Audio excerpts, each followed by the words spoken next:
자, 오늘 주신 본문의 말씀 가지고 비판의 기술, 비판인가 비난인가, 비판의 기술, 비판인가 비난인가 라는 제목으로 하나님 말씀 증거하도록 하겠습니다.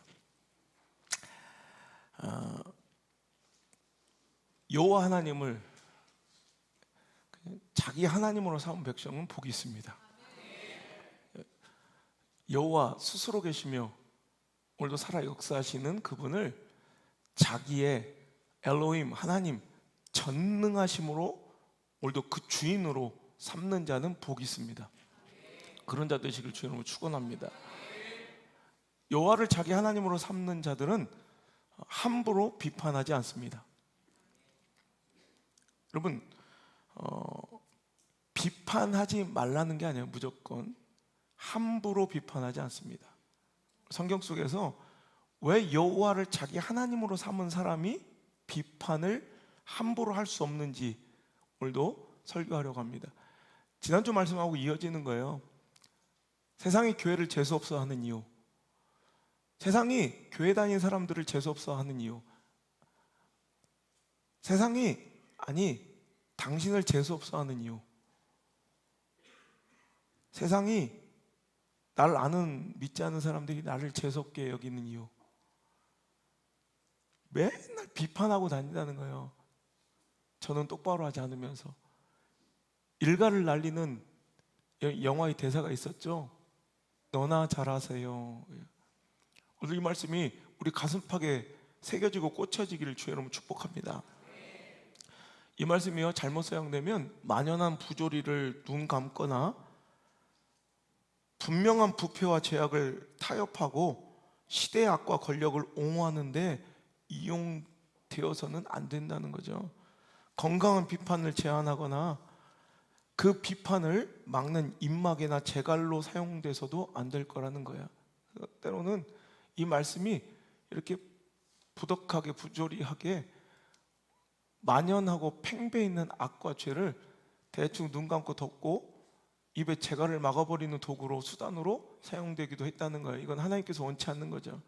우리는 건강한 비판을 통해 시대와 사회와 한 공동체와 개인이 발전과 성숙을 이루어가는 것을 수도 없이 보았습니다.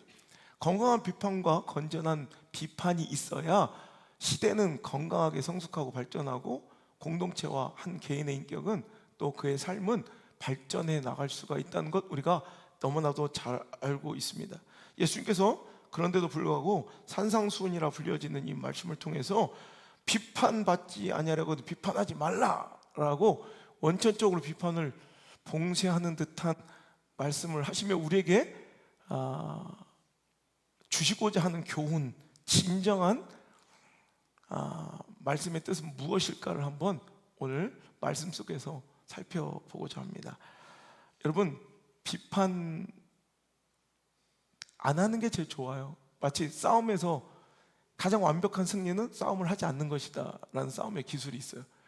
싸움에서 가장 완벽하게 승리하는 일은, 여러분, 싸우면 무조건 손해는 봐요. 이겼다 한들. 그러니까 싸움의 가장 완벽한 기술은 싸우지 않는 것. 비판도 마찬가지 안 하면 좋겠습니다만 부득불 싸워야 할 상황이 있는 것처럼, 부득불 비판해야 될 상황이 있는 것처럼 비판도 우리 삶의 일부이기에 무조건 비판을 막기보다는 비판의 아주 기술이, 영적인 기술이 우리에게 필요할 것 같다라는 생각을 했어요. 여러분, 비판 잘 하려면은, 건강하고 건전한 비판이 되려면은, 즉 당신이 하는 게 비난과 비방이 되지 않으려면, 여러분, 건강한 비판과 비난, 비방은 완전히 다른 거예요. 여러분, 무엇이 다른가? 여러분, 진심과 선한 동기를 살펴보면 알아요. 그래서 오늘 비판하되 그 비판이 정죄가 되어서는 안 돼요. 자, 여기서 비판하고 있는데 그 비판이 정죄로 이어지고 있다면 그건 반드시 당신 잘못이에요. 진위 여부를 떠나서, 잘잘못을 떠나서, 진실 여부를 떠나서 무조건 당신 잘못이에요. 정죄하고 있다면. 이건 성경에서 예수님께서 말씀하시는 법칙이기 때문에 오늘도 우리는 비판하되 비판이 뭘로 흐르지 말아야 된다? 정죄로 흐르지 말아야 된다. 여러분, 예수님께서 죄를 용서하시지 죄를 수용하시진 않아요. 근데 여러분, 죄는 죄예요. 잘못된 건 잘못된 거예요. 죄를 용서하시지, 죄를 용납하고 수용하고 죄와 타협하시는 적이 한 번도 없어요. 죄는 죄예요.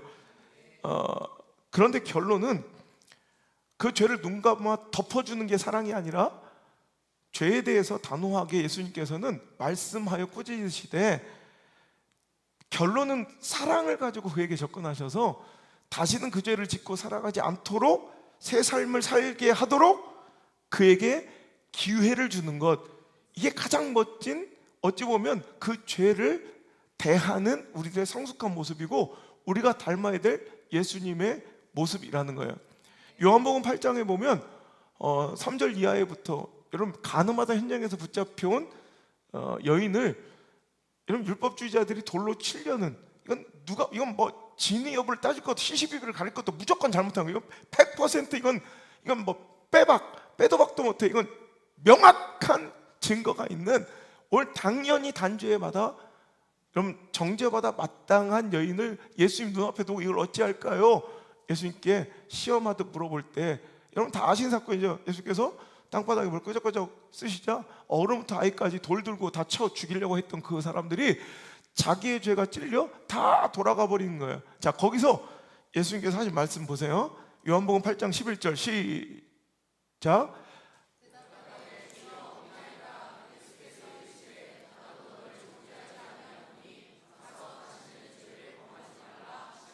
아멘. 예수님의 말씀만 읽어볼게요.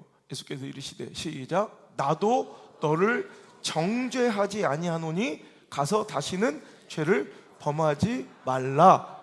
보세요. 죄는 죄예요. 넌 이렇게 살아도 된다가 아니에요. 그리스도인들이 사뭇 오해하는 거, 이제 이 말씀이 또 이어져요. 다음 주로 보세요. 사뭇 오해하고 있는 것들이, 난 이렇게 살아도 된다고 생각해. 예수님이 용서 계속 해주시니까. 여러분, 아니에요. 하나님은 죄를 용납하시는 분이 아니에요.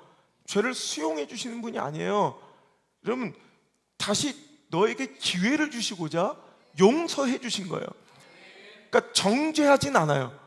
정죄하지 않지만 너는 그대로 살아도 된다가 아니라, 이제 내가 너에게 정죄하지 않고 기회를 줄 터이니 어떻게 하래요? 다시는 너도 그렇게 죄 짓지 말고 살아라. 여러분, 이게 가장 멋진 예수님의 죄를 다루시는 기술이에요. 이게 비판의 기술이에요. 아시겠습니까? 우린 뭐 하고 있어요? 정죄하고 있죠. 그 쑥덕거리면 들어주고 옹호하고 있죠. 비방을 확산시키고 있죠. 여러분, 이게 죄예요. 이 자체가 죄예요. 예수님은 정죄하지 않아요. 당신처럼 비판을, 건강한 비판과 그 사람을 사랑한다는 명목으로 정죄하지 않아요. 하지만 죄를 용납하지도 않아요. 다시 그 죄를 짓지 말라 하세요. 자, 오늘 비판받지 않으려면 너도 비판하지 마. 예수님께서 비판을 원천봉쇄하시는 것처럼 보여지지만 결론은요, 그 죄는 반드시 해결되고 이젠 없어져야 된다는 결론이에요. 그 결론이 뭐예요? 마태복음 7장 자 5절 보세요. 자, 시작.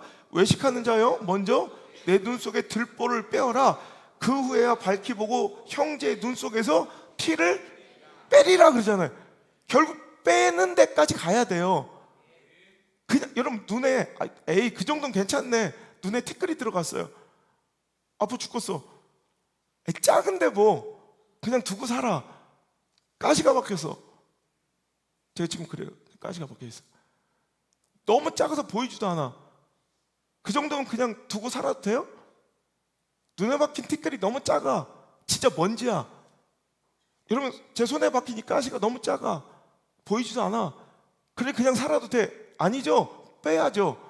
결론은 빼는 거예요. 형제의 눈 속에 있는 티끌도 빼내는 게 목적이에요. 그냥 두는 게 아니라, 잘못도, 여러분, 티끌이 뭐 죄예요, 죄. 잘못 빼낸 결론이지만 그 빼낼 때까지 과정이 아름답고 선해야 된다라는 거예요. 그 비판, 그것을 빼내는 것도 기술 있게 빼내야지 와구적 더러운 손으로 막 후벼 파면 안 되죠. 여러분, 자녀들 그렇게 해요? 막 눈에 뭐 들어가는데 막 손 더러운 막 손으로 막 만지고 그러지 않잖아요. 기술이 있어야 된다는 거예요. 여러분, 그 첫 번째 기술이 정죄로 흐르지 않게 해라. 정죄로. 여러분,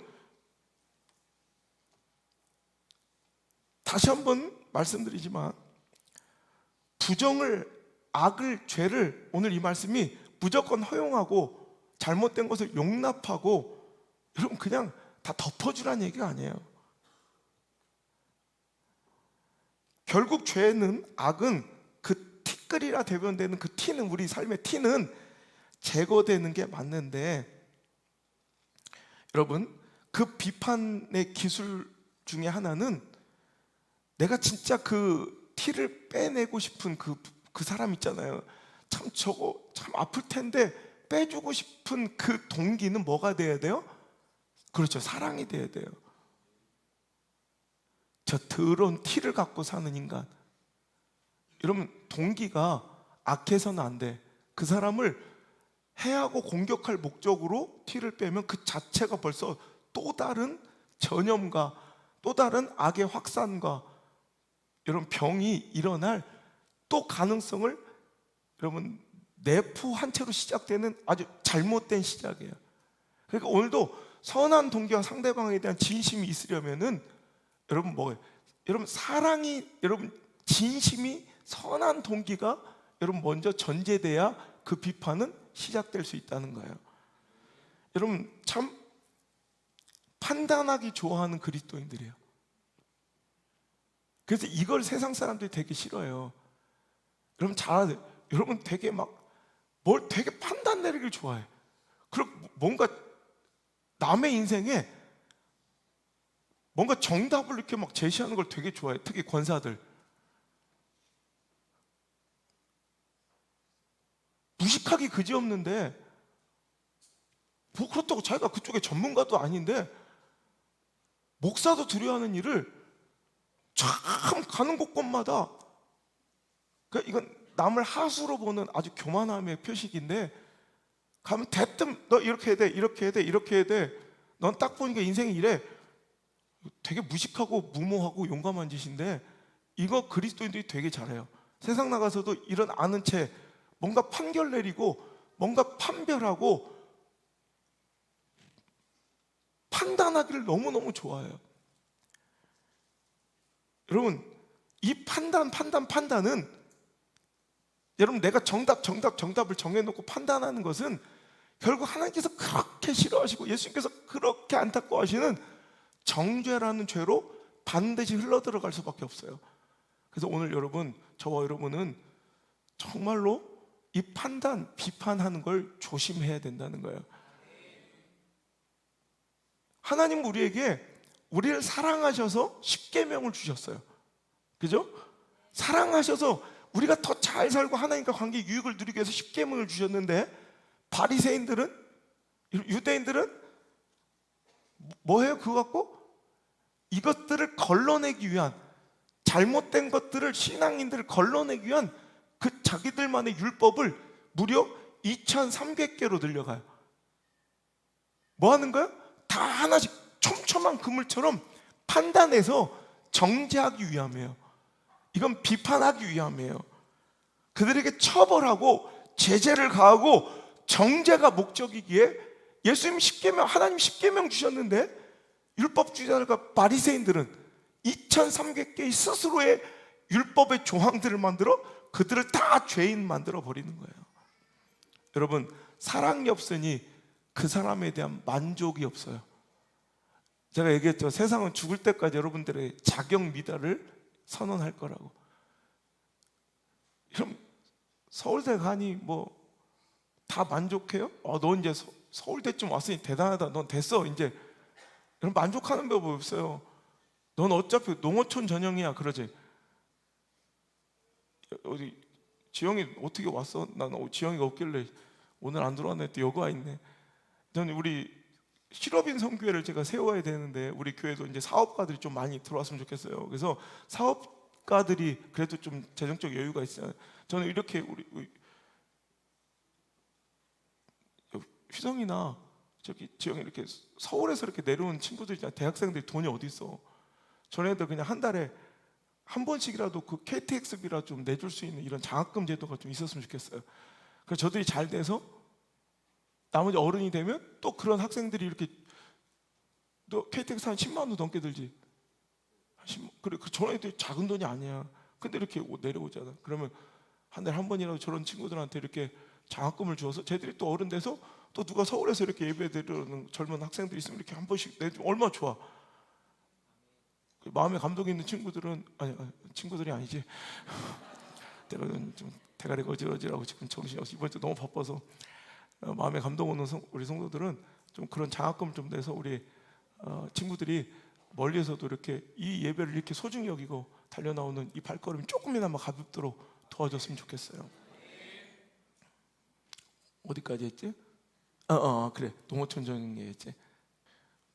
지영이도 가면 뭐 연세대 가니까 사람들이 다 축하해. 넌 이제 넌 됐어. 넌 만족해. 뭐 이래? 넌 가면은 아직은 장학금밖에는 모질라내고 어차피 농어촌 전형으로 들어왔다고 그러지. 세상은 절대 만족하지 않아요.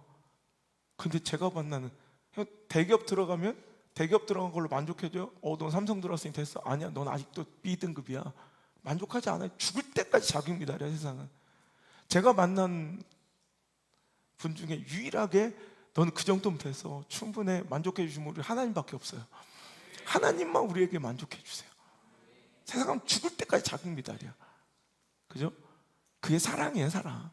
사랑이 있으면 만족이 있어. 근데 율법주의자들 바리새인들은 만족이 없어요. 맨날 비난과 정죄만 이어지는 거예요. 넌 이거 안 돼, 이거 안 돼, 이거 안 되잖아. 그죠? 처벌, 제재, 정죄가 목적인 비판. 여러분, 이것은 잘못된 바리새인 같은 모습이라는 거예요. 결론은 뭐냐면, 비판하며 당신 가슴이 찢어집니까? 그 이야기하며 막 가슴이 막 찢어집니다. 제가 조국교회를 위한 이런 막 요즘 잘못된, 또 다음 세대들의 이 잘못된 예배 태도 막 이런 거 보면 제가 얘기하면서 막 즐겁게 웃어요. 전 가슴이 찢어요. 우리 수행비서한테 불러. 내가 목사님 이래서 더 힘들면, 내가 얼마 전에 청년 집회 한번 갔다 오면서 막 울었어요. 차 안에서. 그 현실을 보고, 쟤들의 그 영적 상태를 보고, 제가 막 사례받고 나와서 좋은 대접받고 막 사인받고 그럼 해주고 하면 좋죠. 그런데 나온데 막 철철 우는 거야. 너무 가슴이 찢어지고 아파서 막 걔들 혼내는데 예배 똑바로 드려야 된다고 쇼하지 말고 그냥 가슴이 찢어져요. 여러분, 이게 건강한 비판이에요. 훈계고 어른으로서 해야 될 마땅한 일이고. 근데 우리는 가슴 찢어지지도 않아. 왜? 사랑이 없으니까. 여러분, 가슴이 아프고 저밀어야 돼요. 가슴이 막 저며야 돼. 근데 막 비난하고 비판하고 뒷담화 까고 다니는데 속 시원하고 뭔가 통쾌해.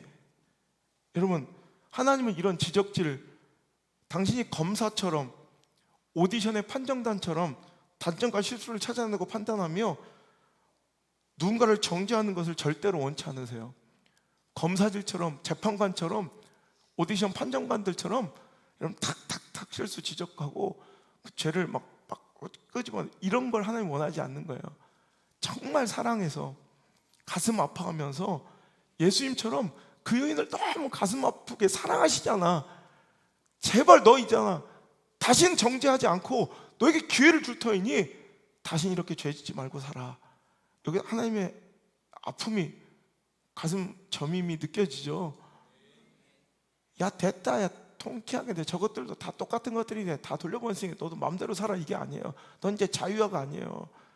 너 왜 이렇게 살았어? 제발 이러지 마. 다시는. 이 주님의 마음이 내 마음에 있어야 돼요. 비판하려거든. 이 주님의 마음이 있어야 돼. 그러니까 비판 함부로 할 수 있는 게 아니에요, 실은. 또한 여러분, 비판이 정죄로 흐르지 않기 위해서는 내 마음에 온유함과 겸손함이 있는가를 여러분 살펴봐야 돼. 이런 비판이 정죄로 흐르면 무조건 죄야. 우리가 바리새인 되는 거야. 그렇지 않으려면은 비판 안에 사랑과 이런 동기의 진정성이 있어야 돼. 내가 그를 막 책망하고 벌 주고 제재하고 처벌하는 바리새인 같은 마음이 아니라 그를 어떻게든 살리려는, 그를 더 위하려는, 그를 살리려는, 존중하려는 마음이, 선한 동기가 있어야 돼. 선한 동기가 없이 시기, 질투, 내 탐욕으로 시작된 비판이 더 많아요. 내 욕심이 많아. 욕심. 그래서 막 대형교회를 욕하는 젊은 이런 목회자들이 있어요. 근데 물어봐요. 당신이 그러면 그 자리에 오늘 안 쳐주면 당신 안 갈 거야? 그 대답에 선뜻 대답한 사람도 있어요. 안 가요. 그럴 리가 없으니까 그러는 거예요. 당시 국회의원 공천 저 같으면 안 받아요. 그래. 당신한테 줄 리가 만무하니까 자기도 아니까 대답해. 근데 실은 그러기 쉽지 않을걸요. 자기가 못 오를 자리, 자기가 죽었다 깨어나도 못 얻을 것에 대해서 누군가를 그걸 얻고 있을 때 그런 악한 동기로 무조건 부조리나 시대의 악이 잘 됐다는 게 아니에요. 그런데 내 선한 동기가 아니라 사랑과 진심도 없고 그냥 내 시기, 질투가 오히려 이런 앞서서 뿌리와 근원이 돼서 씨앗이 돼서 시작된 비판들이 더 많아요. 내가 저거 하고 싶은데 못하는 거예요. 그 욕심이 오히려 발화돼서 싹튼 비판이 더 많다면 이건 반드시 정죄로 흐르기 때문에 이건 내가 오히려 죄인 되는 길이다. 또한 사랑과 진정성과 더불어 무엇이 있어야 되냐고요? 온유함과 겸손이 있어야 그게 진짜 비판이에요. 자, 갈라디아서 6장 1절의 말씀 볼게요. 갈라디아서 6장 1절 시작. 형제들아, 사람이 만일 무슨 범죄한 일이 드러나거든 신령한 너희는 온유한 심령으로 그런 자를 바로잡고 너 자신을 살펴보아 너도 시험을 받을까 두려워하라. 아멘. 자, 보세요. 우리 삶에 뭔가 확연한 누군가의 잘못이 발견될 때 이것이 뭐 의구심과 의혹 정도가 아니라 이건 100% 팩트예요. 잘못이 발견됐을 때 어떻게 드러났을 때 밝혀졌을 때 발각됐을 때 어떻게 하래요? 신령한 너희들. 이거 중요해요. 여러분, 우리가 신령한 믿음의 공동체라면 신령한 우리는, 여러분 신령한 사람들 맞아요? 하나님 사람 맞아요? 여호와를 자기 하나님으로 삼은 백성들 맞아요? 그 신령함이에요. 그 신령한 거룩한 너희는 무슨 마음으로? 온유한 마음이 있어야 돼요. 온유한 마음. 여러분, 근데 비판과 비난 가운데 막 분노의 마음, 막 복수심, 막 내가 안에 막 이 공격적인 마음이 있으면 이건 100% 띡 잘못된 거예요. 비판의 길에서 실패한 비판이에요. 이거. 오늘도 비판할 때는, 건강한 비판할 때는 뭐가 있어야 된다? 온유한 마음. 예수님의 마음에 이게. 예수님 아까 보세요. 돌 들고 막 살벌하게 눈 흰배덕거리, 여기 온유한 마음 있어요, 없어요? 없잖아요. 돌 들고 있는 건 정죄의 마음이에요. 근데 예수님은 똑같은 죄를 다루시고 발각되었을 때 예수님께는 어떤 마음이 보여요? 온유한 마음이 보여요. 온유한 마음으로. 여기서 또 똑같이 죄를 덮어주고 눈 감아주라는 게 아니에요. 온유한 마음으로 그런 자를 바로 잡고, 이거 중요해요. 티를 빼고 바로 잡아줘야 돼. 바로 잡는데 여기서 끝나는 게 아니라 중요한 말씀이에요.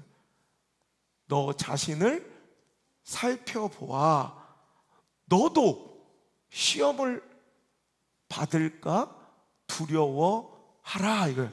여기까지 가야 돼. 그러니까 제가 항상 얘기하는 건데 비판은요 결국 나로 돌아와야 건강한 거예요. 그러니까 막 비판만 한 사람 있잖아. 나 이거 잘못, 이거. 근데 그런 사람들 가만히 살펴보면 자기를 향한 성찰이 없어요. 자기를 향한, 다른 사람들은 자기 때문에 수도 없이 눈물 흘리고 수도 없이 아파했는데 자기는 돌아볼 줄 모르고 상대방한테 비판만 있지. 즉 유리창을 통해서 누군가를 험담하고 누구의 잘못을 막 발각하기만 하지 거울이 없어요. 자기를 바라보는 시간이 없어요. 여러분, 건강한 비판은 뭐냐면 갔다가 결국 결론은 뭐로 돌아와야 돼? 나로 돌아오는 거예요. 나 자신 살펴보는 거예요. 나는 뭐 별다른가? 그래, 나도 죄인인데, 그리고 나도 이럴 수 있겠다. 나도 그런 자리, 그런 위치에 있으면 나도 그럴 수 있었겠다. 아니, 나도 그랬었지. 이거까지 발견하는 게 신령한 사람들의 온유한 마음의 결론 열매예요. 근데 항상 나 잘못해, 이거 잘못해, 너 죽어야 돼, 너 잘못해, 너 정죄, 너 끝나서 좀 빼. 이걸로 끝난다? 그건 잘못된 거예요. 그건 it's wrong. 당신이 잘못이에요. 그건. 그 하나님은 그 시시비비 잘못을 보지 않아요. 하나님께 뭐 용납 못할 큰 죄가 없어요. 근데 여러분, 그 정죄의 죄, 그 죄가 더 큰 거예요. 오히려 온유한 마음. 오늘 보세요. 본문의 말씀에도 3절, 어찌하여 형제의 눈 속에 있는 티는 보고 네 눈 속에 있는 들보는 깨닫지 못하느냐. 그죠? 예수님도 그러시죠. 그 티나 죄악은 눈 감을 만큼 그냥 두고 살아도 될 만큼 그냥 괜찮다는 게 아니라 먼저, 그죠? 4절 시작. 보라, 내 눈 속에 들보가 있는데 어찌하여 형제에게 말하기를 나로 내 눈 속에 있는 티를 빼게 하라 하겠느냐. 외식하는 자여, 먼저 네 눈 속에 들보를 빼라. 그 이후에 맑은 눈알로, 맑아진 눈동자로, 그래야 남의 티끌도 빼줄 수가 있지 않겠느냐라는 거예요. 내 눈은 둔탁하고 내 안엔 들보, 뭐 약간 상징적인 얘기니까 들보가 뭐 들어갈 수 있겠어요, 눈알에. 하여튼 근데 뭐 눈에 들보가 들어가 있는데 어떻게 그 작은 티를 빼줄 수 있겠느냐. 그래, 그 티 빼고 싶어? 그럼 먼저 너를 돌아보아.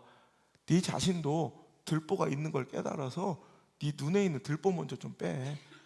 그리고 깨끗하고 정결한 눈 가지고 그 사람 티들도 빼줘야 될 거 아니냐. 왜 너는 왜 생각 안 하니 이거야. 귀 있는 자들이여 들을지어다. 이거 귀 있는 이 시대 교회는 들어야 될 말씀이에요.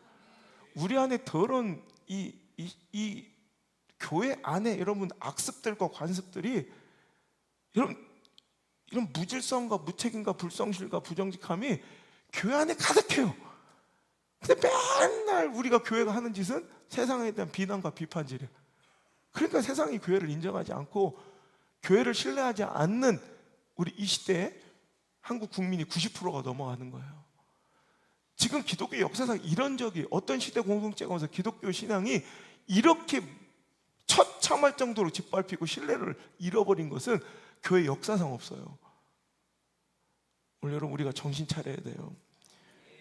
여러분 누군가를 바로 잡고 그 죄를 지적하는 거, 여러분 그것이 영혼 같아요? 여러분 거기에 그치지 말고 나 또한 별반 다름없는 죄인임을 인정하는 온유함과 더불어 겸손함이 있는가. 이거 없으면 하지 마요. 잘못된 거라는 거예요.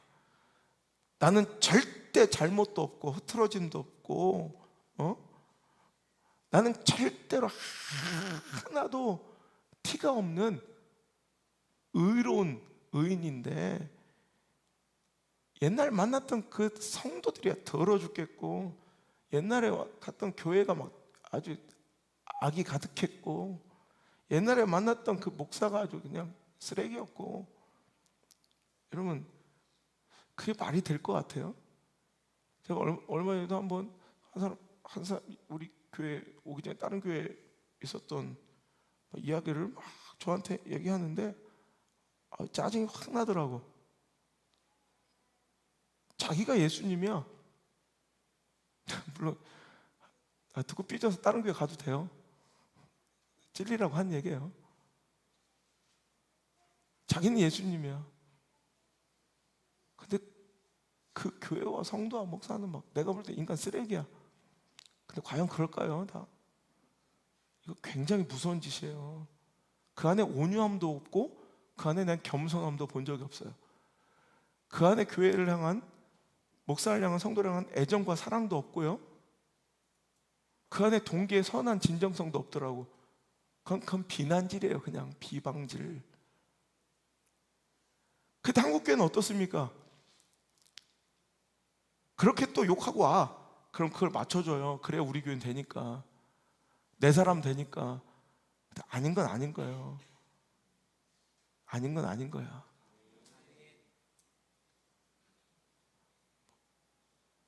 목회를 안 하면 안 했지.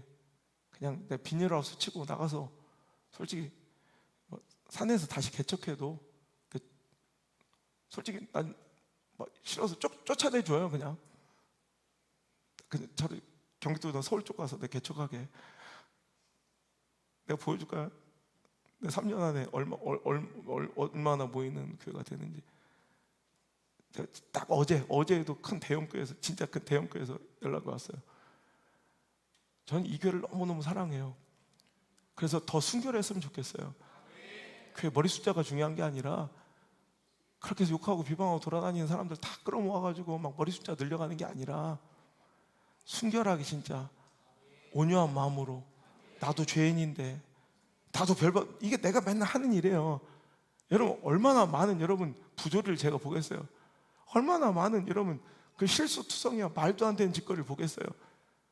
그걸 제가 비난하고 앉아 있어요? 아니야, 그냥 또 품고 또 기도하는 거예요. 나라고 별반 다른가? 이 겸손한 마음이 없고 온유한 마음이 없을 거면 그를 향한 진심 어리다 막 눈물을 흘리고 금식하여 내가 내 목숨을 내어 주고라도 그 사람 살리고 싶은 그 사랑이 없더라면, 그 동기의 순수함과 진성성이 없으려면 잘 비판을 안 하는 게 맞다는 거예요. 비판도 기술이 필요해요. 아무나 하는 게 비판 아니에요. 그런데 허접한 것들이 자꾸 비판을 해요. 비판 아무나 하면 안 돼요. 예수님 같은 분들이 진짜 시대 어른들이, 교회 어른들이 해야 돼요. 성숙한 분들이 해야 돼요. 정말 어려운 일이에요. 그러니까 자신 없으면 안 하는 게 맞다라는 게 예수님 말씀이에요. 두 번째, 이런 잘못된 비판의 기술이 있을 때 비판이 정죄로 흐르면 안 된다. 그래서 정죄로 흐르지 않으려면 뭐가 있어야 된다? 사랑의 마음이 있고 동기의 진정성이 있어야 되고, 또 하나 온유한 마음과 겸손한 마음, 나 자신을 돌아볼 수 있는 마음이 있어야 된다. 그래야 정죄로 흐르지 않아요. 두 번째는, 오늘 비판의 기술은 내가 다 알고 있다는 교만을 버려야 된다. 그 착각을 버려야 된다는 거예요. 비판이 어디서 나오냐, 그 원 뿌리를, 발원지를 찾아가 보면 내가 하나님이야, 내가 다 알아, 내가 모든 것을 다 이해하고 다 보았고 알고 있다는 착각 속에서 비난이 시작된다는 거예요. 여러분, 특히 한국 기독교가 이런 성향이 강하대요. 선악을 확정하려는 심리가 굉장히 강하대. 그 편향이, 한국교회 성도들이 선악을 막 뭔가 확정 지으려는 그런 성향이 굉장히 강한 것이 정치 성향으로도 이어져서, 한국교회의 가장 큰 문제가 뭐냐면 너무 정치적으로 흐르는 거예요. 그래서 일반적인 사람들의 비율보다 교인들의 좌우 성향이 훨씬 더 극단적이에요. 얼마 전에 국민일보에서 조사를 했어요. 기독교인과 비기독교인의 정치 성향을 분석했더니 재미있는 결과가 나왔어요. 자신을 보수라고 생각하는 기독교인들이 21.4%예요. 나는 보수야, 21.4%. 그런데 일반인들, 비기독교인들 중에 자신이 보수라고 생각하는 사람들은 17.5%밖에 없어요. 그러니까 보세요. 일반인 집단과 교회 다니는 성도들의 집단을 표본으로 나눠놓고 조사를 해보면, 자기가 보수라고 대답하는 사람이 비기독교인들 이 비교군보다 무려 3.9%, 4% 정도가 더 높아요. 이건 굉장히 높은 수치예요. 또 자신이 진보라고 대답한 기독교인은 32.0%인데 비기독교인들이 29.5%보다 무려 2.5%가 높아요. 그러니까 보수든 진보든 자기가 보수라고 자기가 진보라고 생각하는 그 성향의 편향이 일반 교회 안 다니는 사람보다 무조건 높아요. 그러니까 중도라고 대답하는 기독교인이 46.6%로 비기독교인의 53.0%보다 훨씬 더 낮을 수밖에 없죠. 중도가 없는 거야. 이해가 되세요? 보수의 비율도 높고 진보의 비율도 비교군들보다 높아요. 그러니까 중도가 없다는 것은 타협과 화해가 이루어지지 않는 집단. 그래서 교회 한 배나 쌓아놓은 것들, 쌓아놓은 것들이라는 느낌이 있는 게, 자기와 뜻이 안 맞고 자기 성향과 다르면 자기의 신념을 선으로 규정하고 있기 때문에, 즉 자신의 성향과 다른 신념을 악으로 규정하는, 이거는 그냥 다름의 문제가 아니라 선악으로 구분해 버리는 거예요. 그래가지고 엄청나게 공격하고 섞일 수 없는 집단이 돼요. 교회가 지금 양분화돼서 교회가 서로 찍고 싸워. 그러니까 정치 집단들이 전혀 교회를, 여러분 눈치 보지 않고 교회를 함부로 대할 수 있는 이유가 바로 우리들의 함정을 우리가 판 거예요.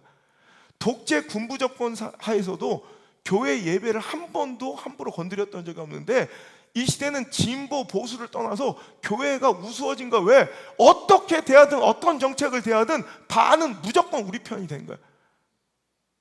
이건 뭐 어떻게 해도, 뭐 어떻게 대하도, 어떤 취급을 해도 반은 정치 신념과 성향이 훨씬 더 강해서 우월해서 무조건 내 편이 되어주기 때문에, 내 성향과 내 노선에 서주기 때문에 교회를 함부로 다룬다는 거예요.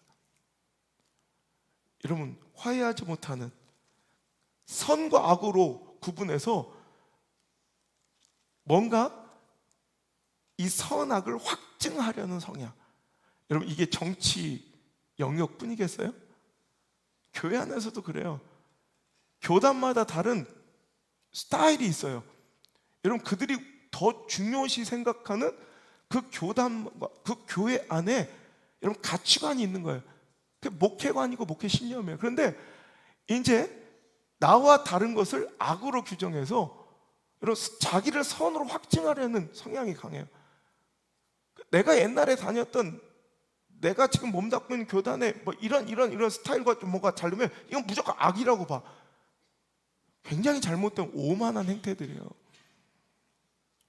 다름을, 이러면 선과 악으로 구분하려는 이 확증의 성향이 우리에게 좀 빠져야 돼요. 다른 거예요. 그냥 나와 다른 거예요. 틀린 악이 아니라는 거예요. 여러분, 제가 요즘에 본 재밌는 책 중에 가끔은 제정신이라는 책이 있어요. 가끔은 제정신. 우리 가끔씩 뭐 이상하게 돌아버린다고 생각했는데, 우리가 거기 제목이 뭐냐면 그냥 무조건 우리는 100% 다 평생을 착각 속에 그 우리가 갖고 있는 수많은 착각들을, 그리고 아주 편향된 이런 사고들을 다 나열하면서 우린 가끔 제정신 돌아내. 가끔 제정신. 거기서 보면 자기가 완전히 옳다는 그 신념 속에 살아가는 사람들은 순전한 사실주의, 네이티브 리얼리즘이라고 하는데, 거기서는 네이티브 리얼리즘에 빠져 있는 사람들은 그 단단한 착각, 물론 여기서는 이 사람 비기독교인이기 때문에 우리들의 신앙까지도 이런 착각이라고 표현하긴 했지만, 여러분 보세요. 우리가 갖고 있는 어떤 신념과 내가 믿고 있는 어떤 가치를 위배하잖아. 그러면 그들하고 절대 타협하지 못하는, 그리고 상대방이 굉장히 이상하거나 또 머리가 나쁘거나 가치관이 틀렸거나 거짓말을 하고 있다고 느낀대요. 다. 그 사람이 다른 생각 갖고 있다고 생각하는 게 아니라 그냥 내 신념과 가치관이 너무 강해서, 그런 사람들은 나와 다른 의견을 제시할 때 저 사람 거짓말하고 있어, 저 사람 가치관이 틀렸어, 저 사람 제정신이 아니야, 저 사람 머리가 되게 나빠, 이렇게 생각하고 있는 사람들 있다면, 그분이 그래요. 작가가 그 상대방도 당신을 보면서 100% 똑같은 생각을 가질 가능성이 굉장히 농후하대. 당신 되게 답답한 사람이라는 거예요. 이게 네이티브 리얼리즘에 빠져있는 이런 사람들의 모습이 또 여러 가지 뭐 있는데, 그러니까 우리는 되게 착각 속에 살아요. 착각 속에. 그러면서 난 다 옳다, 난 다 안다 라고 착각하면서 다른 사람을 비난하고 비방하기를 서슴지 않는다. 이건 건강한 비판과는 뭔가 구별되어야 될 문제라는 거예요. 여러분, 내가 다 안다? 여러분 다 알아요? 근데 왜 비난해? 여러분 다 알아요? 내가 다 옳아요? 여러분, 내가 다 옳아요? 여기 의인이에요? 나 의인이다. 네가 몰라서 그렇지. 나 꽤 의인이다. 의인은 없나니 하나도 없다. 내가 집회 가서 물어봤더니 자기 의인이라고 손드는 장로가 한 명 있더라고요. 전라도 광주에서 자기는 의인이래. 성경이 그럼 잘못됐네요. 그랬더니 자기는 뭐 모르겠고 무조건 자기는 의인이래. 잘 살라고 그랬어요. 잘 먹고. 여러분, 우리 의인 아니잖아요. 나 100% 옳지 않잖아요. 나 100% 아는 거 아니잖아요.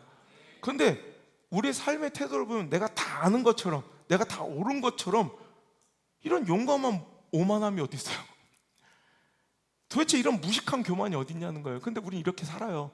내가 다 아는 것처럼, 내가 다 옳은 것처럼, 이렇게 용감한 오만과 이렇게 무식할 정도의 교만함으로 우리는 다른 것들을 다 판단하고 정죄하고 정답 다 주고, 너 이렇게 해야 돼, 너 이거 잘못했어. 이거 굉장히 무서운 짓이에요.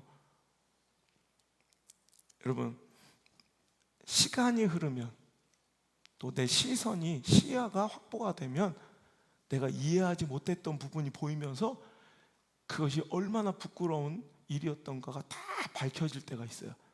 그러니까 시간에 내가 유한성을 알고, 내가 100년, 200년, 300년, 1000년, 만년 동안 내가 그 흐름 속에서 그 시간을 내가 그 사람에게 쏟을 수 없잖아요. 내가 그 사람과 막 영원히 막 몇십 년 동안 그 사람의 진실을 다 파악할 수 없다면 비난하지 않는 게 좋아요. 내가 모든 걸 다 볼 수 있는 시야의 확보가 되어 있지 않다면 차라리 안 하는 게 낫다. 왜? 내가 모르는 뭔가가 있어요.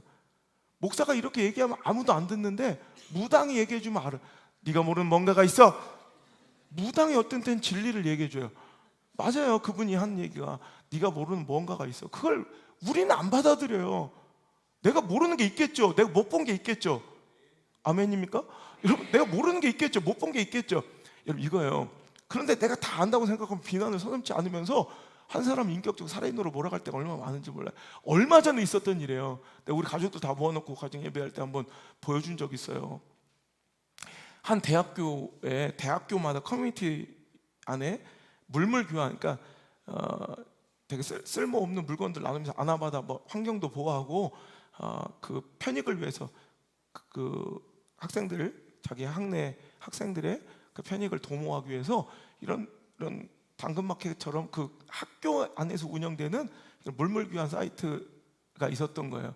거기에 한 학생이 글을 올려서 뭐 이렇게 좀 뭔가 그래도 사용할 만한 사람들이 이렇게 좀 뭔가 뭐 바꿀 가치가 있을 만한 것들을 올리면서 뭔가 시도를 해야 되는데 볼펜 쓰다 무슨 볼펜 몇 자루 그리고 지가 A4 용지 한 묶음 이걸 내놓으면서 짜장면이랑 바꿀 사람 이렇게 생각. 사람들이 밑에 댓글이요 수백 개가 미친놈 아니야 제정신 아니야 이거 여기가 뭐 장난하는 줄 알아?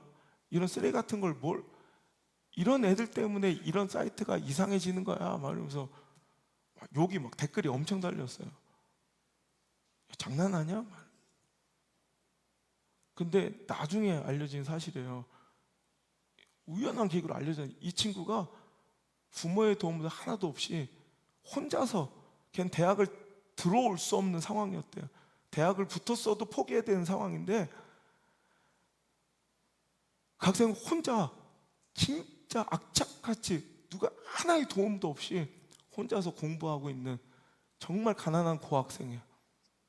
대학교 입학해서 아무도 축하해주지 않은 누구하고 교제할 수도 없는 거 돈이 없으니까 아무도 축하해주지 않는 자기 첫 생일을 맞이한 거예요. 그냥 자기 자신한테 짜장면 한 그릇씩 사주고 싶은데 그 돈이 없었대요. 자기가 갖고 있는 거 다 털어봤자 짜장면 한 그릇을 사 먹을 수 없는 생일날 너무 비참한 그 저녁에 자기가 갖고 있는 것 중에 가장 새 거를 꺼내 놓은 거예요. 누가 이걸로 짜장면 한 그릇 바꿔달라고. 여러분 사람들은 뭐 이거 제정신이야 이거 미친놈이야 뭐 거지 같은 놈 막 여기 열을 장난처럼 이렇게 이용하면 돼 막 비난했던 사람들이 나중에 그게 알려졌어요. 나중에 댓글들이 다 받기 시작해요. 그리고 그 학생에게 막 생일 케이크와 수많은 축하 선물들이 막 도달하기 시작했어요. 보세요. 내가 모르니까 그래. 단면만 보니까 그래. 내가 보지 못하는 여러 가지 측면이 있어요. 우리가 그걸 완벽하게 이해한다고 착각하니까 오늘도 서슴없이 비난과 비판이 시작되는 것이 아닐까. 오늘 여러분 우리가 모른다면 차라리 입을 다무시길 바라요. 여러분 엊그제 왔었던 존박 장로가 뭐 학교를 이제 지금 미국 학교에서 교장하시다가 나오셨잖아요. 그래서 지금 다른 학교를 인수하거나 막 이렇게 알아보고 가신 과정에서 이런 말, 뭐 그 자기 가치관이 안 맞았고 그 학교를 자기 교장인데 학교를 경영하려는 그 이사진들과 막 마음이 안 맞았다. 막 그런 얘기를 하세요. 그래서 뭐도 필요하고 뭐도 필요한데 그래서 저 똑같은 입장에서 그래. 그럼 그분들 입장에서는 장로님이 답답하지 않았을까요? 당신이 학교만 운영하면 되지만 학교 전체를 보고 관리하고 나가야 되는 이사장이 보는데 당신 못 보는 게 있을 수 있겠죠. 아 맞아요 그러더라. 제가 그 자리에 있었으면 또 달랐겠죠. 하긴 그러면서 자기 이야기를 하는 거야. 자기가 교장인데 교사들은 와서 맨날 요구를 하고 이거 해달라고 이거 해줘야 된다고 오면 자기는 자기 과목만 보고 자기 이야기만 요청한대. 그러면 자기는 전체를 봐야 되는 모든 과목과 선생님들 학교 학생들을 봐야 되는 사람은 그것만 요청하는 걸 받아들일 수가 없대. 왜? 다른 게 보이니까. 똑같은 거예요. 당신이 이사장이 되면 또 난 요 학교의 학생들 교육만 책임지면 되지만 전체 관리와 경영까지 책임지지는 않잖아. 그거 위해서 또 못 보는 게 있어. 내가 모르는 게 있다니까. 이거예요. 더 높은 수준의 그 시선이 확보되지 않을 때는 난 단면만 보고 쉽게 판단하고 정의 내릴 수 있지만 그게 전체를 다 보게 될 때는 여러분 이것은 끔찍한 나의 실패와 실수가 될 수 있으니 내가 전체를 다 알고 혹은 몇십 년, 몇백 년 동안 흐르는 시간 속에서 내가 그를 끝까지 지켜볼 용의가 없거든 비판하지 않는 게 맞아요. 시야가 확보되면 시간이 흐르면 밝혀지는 진실들이 너무나도 많아요. 여러분 영국의 시인 고전주의 화가이자 아주 유명한 조각가, 그 사람의 조각으로 인해서 조각의 사조가 바뀔 정도로 정말 유명한 19세기 회화의 거장이었던 프레데릭 레이턴이라는 화가 있어요. 이 사람은 진짜 뭐라고 할까, 미술계의 엄치나 금수저 막 이렇게. 왜냐하면 되게 좋은 집안에서 태어나고 공부도 되게 잘하는데 키도 되게 컸대. 그리고 되게 잘생긴 거야. 그 노래도 되게 잘했대. 완전히 막 다 가졌어. 근데 그림도 잘 그려. 조각은 끝내줘. 19세기 회화의 거장이고 조각의 사조를 바꿀 정도로 영향을 많이 끼칠 정도로 대단했던 집안이 다 의사 집안이에요. 그러니까 할아버지가 러시아 황제 자르의 주치의였어요. 부와 엄청난 부를 얻고 명성을 얻었고 그 아버지도 의사야. 그런 가운데 키도 크고 잘생기고 막 노래도 잘하고 그런데 못하는 게 없어요. 그래서 굉장히 그는 명성을 얻었고 또 그림도 사실 되게 잘 그려요. 우리가 생각하는 잘 그린 그림 있죠? 요 사람 때까지야. 뭐 이게 사진이야 뭐예요? 막 이런 거 있죠? 진짜 그림 보면 사진 같아요. 정말 잘 그려요. 우리가 생각하는 잘 그린 기준. 요 다음부터 개성주의가 나와서 막 니발, 세발, 개발 막 그려놓은 거 있잖아. 그게 거기서부터 시작이라 진짜 사실주의 얘까지. 이 레이턴 굉장히 대단한 화가야. 근데 이 화가가 아주 그 당시 유명한 비혼주의자였어요. 그러니까 이 빅토리아 시대에 이런 사람들이 좀 많았대요.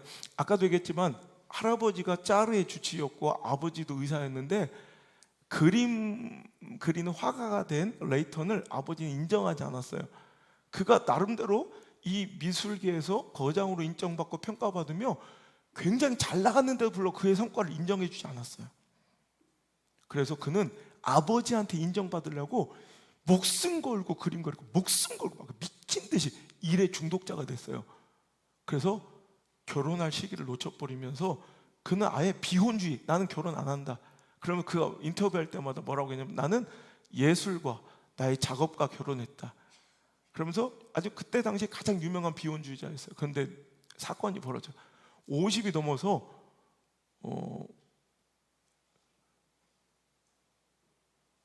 갑자기 이 사람 망령이 났는지 22살짜리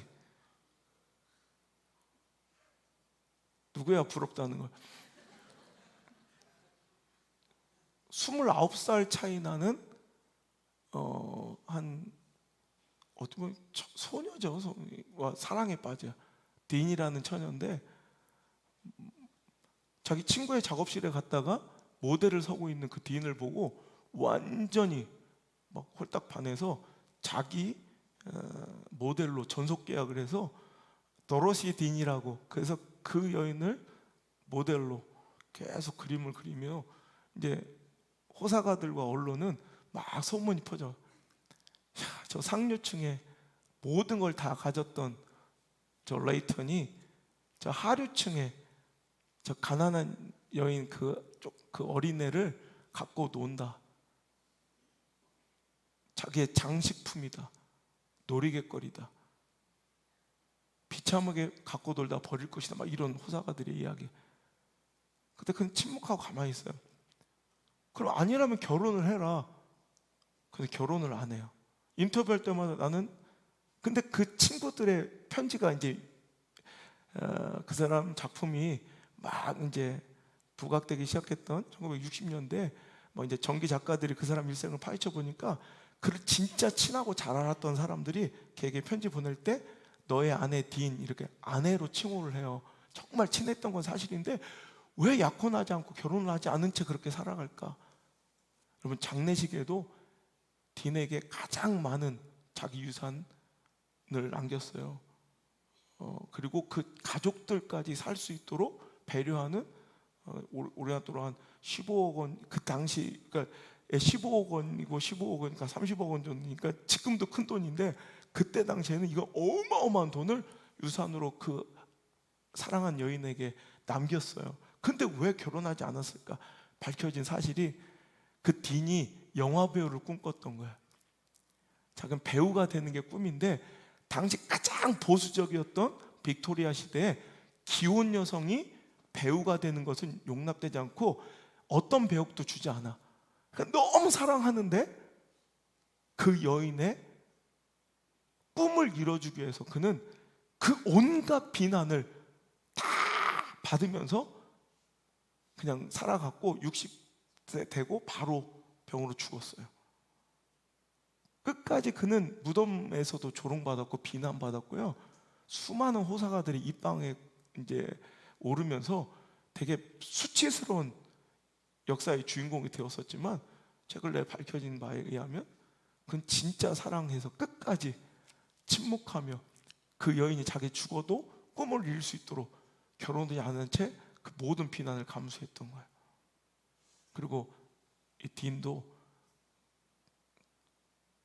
그를 남편이라 칭하며 실은 결혼하진 않았지만 그가 죽자 그를 그리워하다 다시는 모델로 다른 작품에 서지 않아요. 그리고 4년 뒤에 죽어요. 여러분 되게 아름다운 이야기잖아. 그런데 그 당시에는 진짜 비난받고 가장 조롱받던 사람들이에요. 시간이 지나면 우리가 못 보는 것을 보면 이렇게 뭔가 내 비난과 비판이 확연히 잘못됐다는 것을 깨달을 때가 온다는 거예요. 완벽하게 내가 다 알지 못하면 오랜 시간 내가 그와 함께하고 모든 진실을 다 밝혀낼 때까지 내가 함께할 수 있는 시간적 여유와 용의가 없다면, 시간적 여유와 용의가 없으면 차라리 비난하지 말아야 돼요. 미술 얘기 여러분들이 이렇게 크게 감동할 줄 몰랐네. 하나만 더 해줄 걸. 요즘 제가 뭐 여러분 저번에도 한번 했던 것 같은데 나 여러분을 믿기 때문에 되게 대표적인 작품처럼 보여지는 이 루벤스의 작품 하나 볼까요? 이게 바로 그 반나체한 노인이 여인의 젖가슴을 빨고 있는 아주 약간 좀 회개방식하죠. 근데 이 두 사람이 부녀지간이에요. 아버지가 딸의 젖을 빨고 있어요. 당시에 루벤스는 이런 비슷한 작품을 몇 점이나 그렸어요. 사람들은 막 포르노다, 더럽고 퇴폐적인 그림이다. 그런데 아까 보셨겠지만 그 뒤에 손이 묶여 있는 거 보셨어요? 이것은 여러 가지 설이 있는데 뭐 대체적인 설은 로마의 이런 설화, 이화, 그러니까 이야기라고 보는 게 또 푸에르토리코 공화국에서는 자기의 독립투사 얘기를 덮어씌워서 똑같은 모티브의 얘기가 있어요. 근데 내가 볼 때는 그 시점으로 안 맞을 것 같고, 로마의 이제 이야기들 책 중에 모티브를 얻어서 로마의 기록입니다. 여기 나오는 아까 그 노인은 시몬이라는 사람이고요. 그 여인은 페로라는 딸입니다. 근데 이 시몬이 로마 황제에 거역하고 반역을 꿈꿨어요. 반역을 도모하다가 반역죄로 잡혀서 사형 선고를 받아요. 그래서 이제 사형 선고가 사형 내리기까지, 사형장에 가기까지도 음식물을 전혀 주지 않은 채 이렇게 굶어 죽이는 아사형의 형벌이 내려진 거예요. 그러니까 굶어 죽도록, 가장 비참하고 처참한 막 굶어 죽도록. 그래서 이 감옥에 이제 임종을 지키러 면회를 간 이 딸 페로가 들어갈 때 모든 샅샅이 수색을 당해서 음식이나 물 따위가 없는 걸 확인하고 들여보냈는데, 이제 갈수록 뼈다귀 남아 죽어가는 아버지를 봤는데, 얼마 전 출산을 했던 이 페로는 그 아버지의 죽음을 그냥 둘 수가 없는 거예요. 아버지가 죽어가는 거야. 그러자 그는 지체 없이 자기의 부른 젖가슴을 꺼내고 아버지에게 젖을 물려 생명의 생수처럼 그 아버지를 살려내는 거야. 그 이후로 그 여인은 매일같이 아버지를 살리기 위해 면회에 가서 자기 젖이 끊기기 전에 그때까지라도 아버지를 살리기 위해서 계속해서 아버지에게 젖을 물리고, 아까도 보셨지만 딸은 그래야 하지만 또 그 상황이 또 처참하고 위험하게 고개를 돌려야 하고, 아버지도 정말 말도 안 되는 상황이지만 죽지 않게 그 딸의 젖을 빨며, 그 숭고한 장면이 누군가에겐 포르노로 보이는 거죠.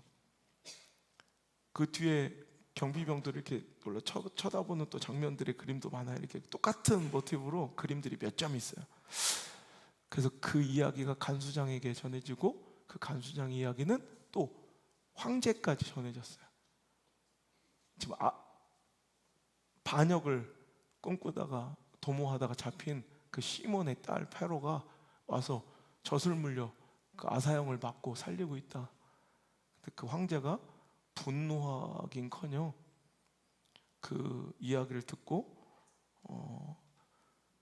그래, 그 정성이 너무 숭고하다고 그 아버지를 이제 자유의 몸으로 면책시켜준 사건이 기록되어 있어요, 역사서에. 그러니까 그걸 보고 루벤스가 그림을 그린 거예요. 이것을 사람들은 로마인의 자비라고 부르며, 카르타스 로마나, 로마인의 자비라고 부르며 이 정신을 굉장히 숭고하게 여겼거든. 보세요, 사람들은 가끔 진실을 알지도 못하면서 단지 눈에 보이는 것만으로 판단을 하거나 오해하고 남을 비난하기도 해요. 그러나 진실을 알고 나면 사실은 완전히 다를 수가 있다는 거예요.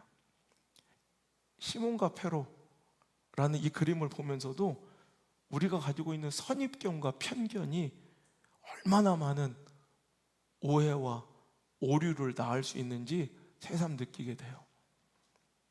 여러분, 똑같은 하나의 그림을 두고도 누구는 포르노라고 비하하기도 하고, 누구는 이것을 성화라고 부르기도 해요. 당신의 삶 속에 비춰지는 그림들은 포르노입니까? 성화입니까? 이것은 선악의 문제가 아니라 내가 좀 더 깊이 이해하고 좀 더 넓게 바라볼 수 있느냐 없느냐의 차이일 수도 있다는 거예요.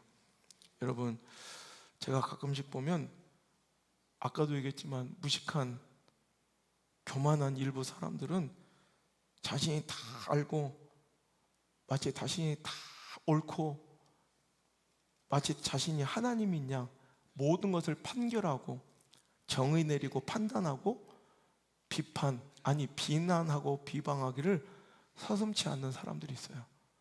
그 안에 사랑도 없으면서 진정한 동기, 선한 동기와 목적도 없으면서 실은 들어가 보고 들춰내면 질투심과 시기심과 탐욕과 욕심이면서 온유한 마음과 겸손함도 없으면서 오늘도 우리는 이렇게 마구잡이로 입 벌려 비난하고 비판하기를 서슴지 않는다면 이건 되게 무모한 짓이라는 거예요.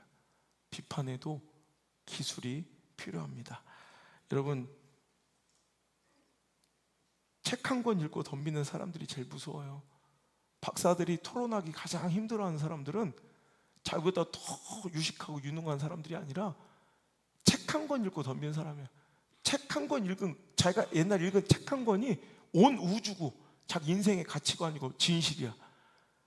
그러니까 그거 하나만 계속 얘기하는 사람들이 있어요. 그러니까 이건 못 당해. 이건 못 당해. 피해야지. 박사들도 피하는 거예요.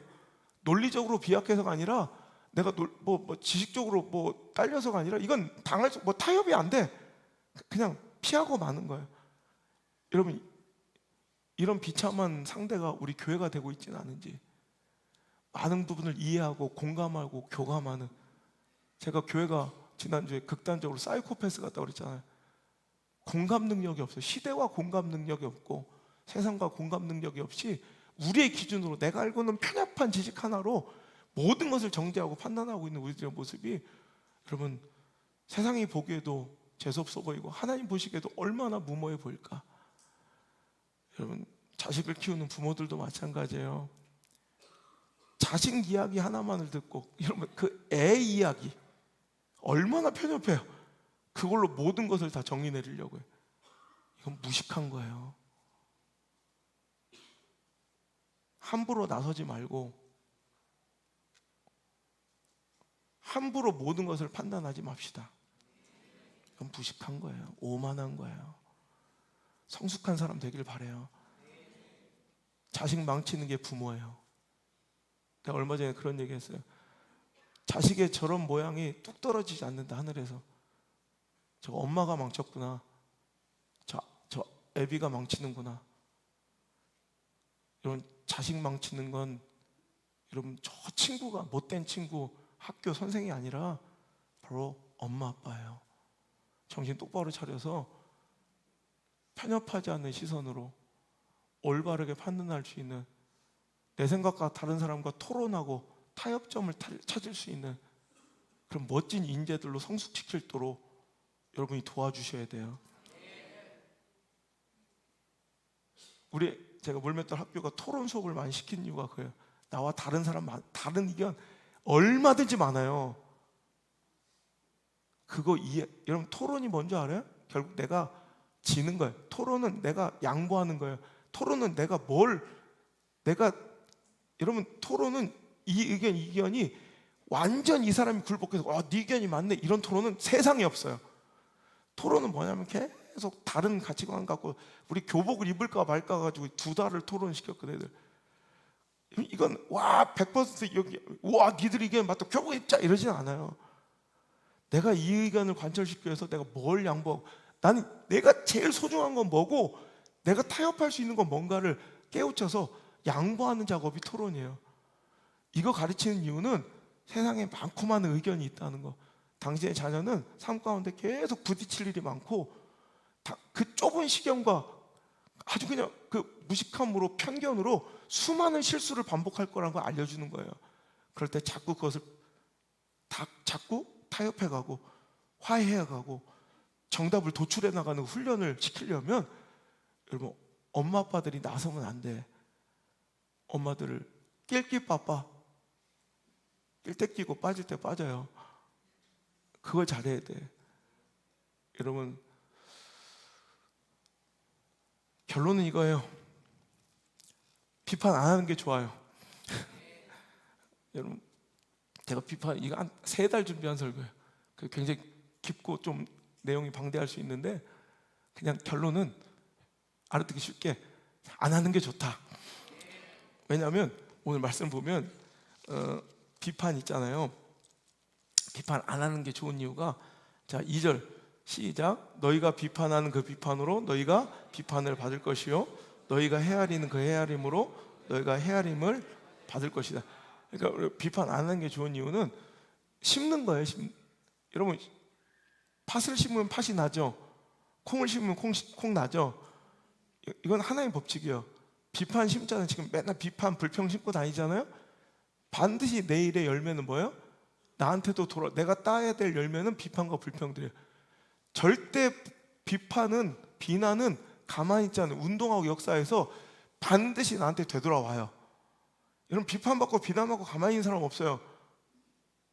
전화 할 수 없이 참지. 다른 사람들은 맨날 여러분 비난하잖아요. 반드시 비난으로 돌아와요. 당연한 결과예요.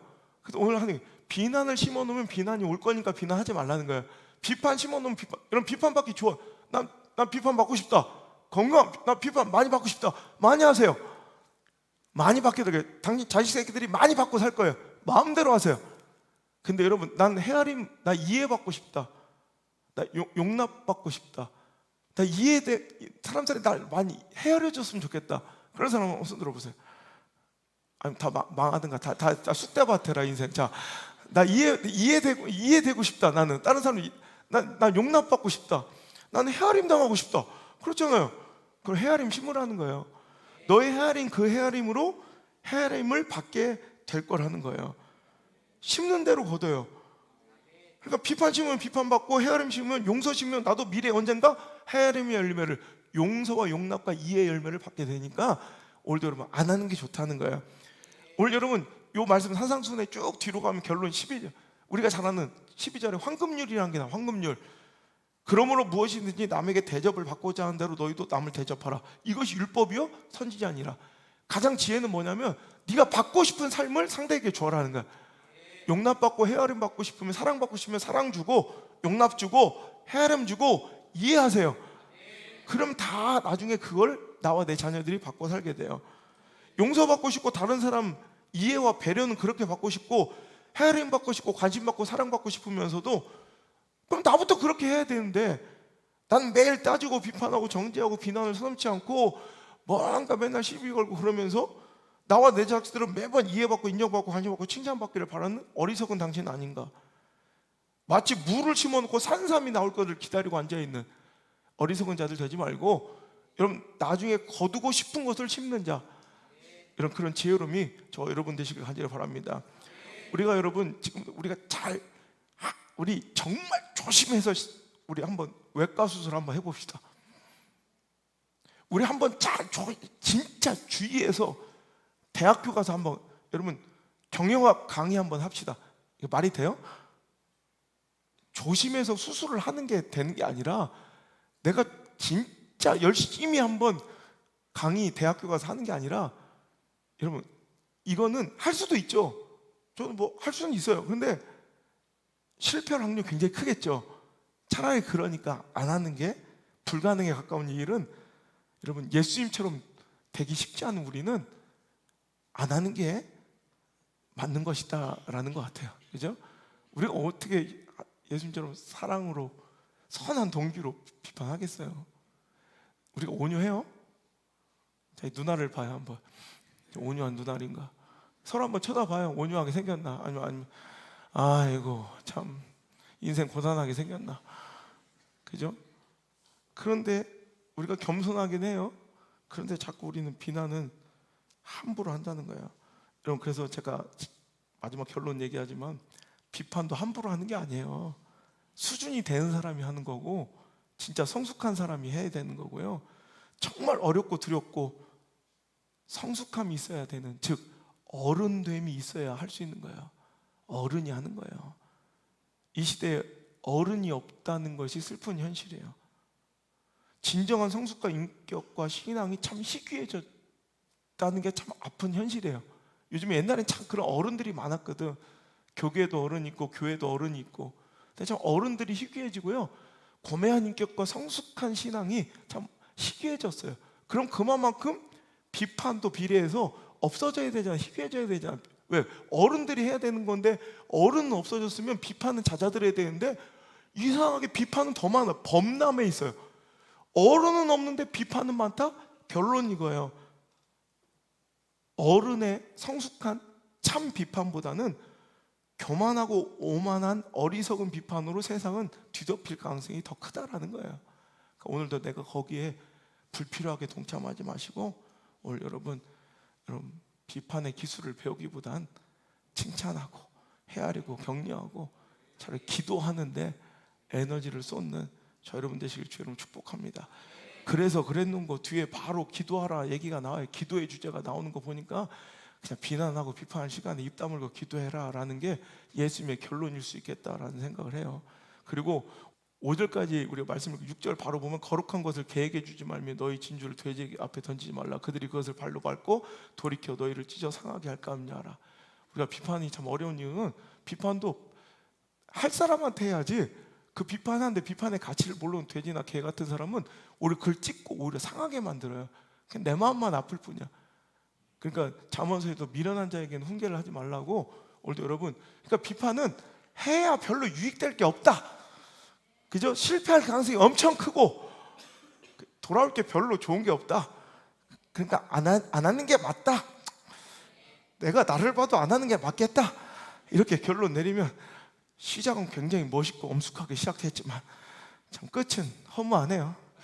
하지 말자. 내가 만남 소중하다고 얘기했죠.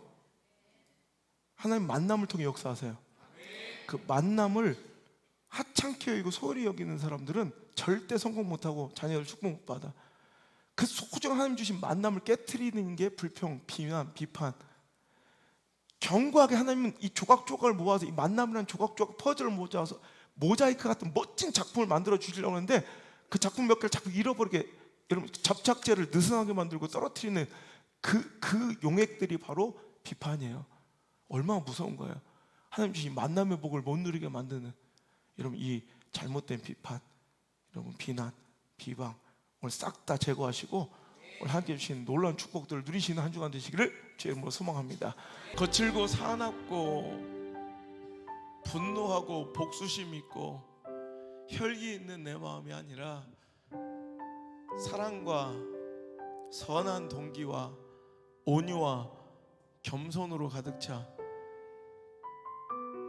죄는 분명히 분별하고 비판하되 정죄하지 않는 아름다운 주님의 마음이 내게 있게 하여 주옵소서.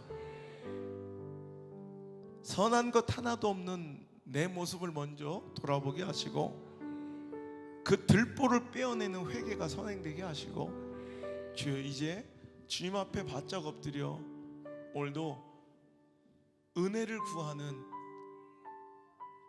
또 나 자신을 돌아보아 나도 시험을 받을까, 나도 똑같은 죄를 저지르지 않을까, 오히려 두려움으로 주님께 의지하는 아름다운 모습이 우리들의 모습 되게 하여 주옵소서. 여호와를 자기 하나님으로 삼은 백성은 복이 있도다.